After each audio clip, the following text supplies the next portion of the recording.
نہج البلاغہ خطبہ نمبر 30۔ اس خطبے میں حضرت امیر المومنین ارشاد فرماتے ہیں کہ قتل حضرت عثمان کی حقیقت کا انکشاف کرتے ہوئے فرمایا کہ اگر میں ان کے قتل کا حکم دیتا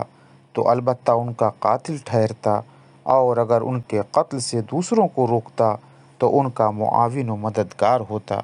میں بالکل غیر جانبدار رہا، لیکن حالات ایسے تھے کہ جن لوگوں نے ان کی نصرت اور مدد کی وہ یہ خیال نہیں کرتے کہ ہم ان کی نصرت نہ کرنے والوں سے بہتر ہیں، اور جن لوگوں نے ان کی نصرت سے ہاتھ اٹھا لیا وہ نہیں خیال کرتے کہ ان کی مدد کرنے والے ہم سے بہتر و برتر ہیں۔ میں حقیقت امر کو تم سے بیان کیے دیتا ہوں، اور وہ یہ ہے کہ انہوں نے اپنے عزیزوں کی طرفداری کی تو طرفداری بری طرح کی، اور تم گھبرا گئے تو بری طرح گھبرا گئے، اور ان دونوں فریق بیجا طرفداری کرنے والے گھبرا اٹھنے والے کے درمیان اصل فیصلہ کرنے والا صرف اللہ ہے۔ اللہم صلی علی محمد و آل محمد۔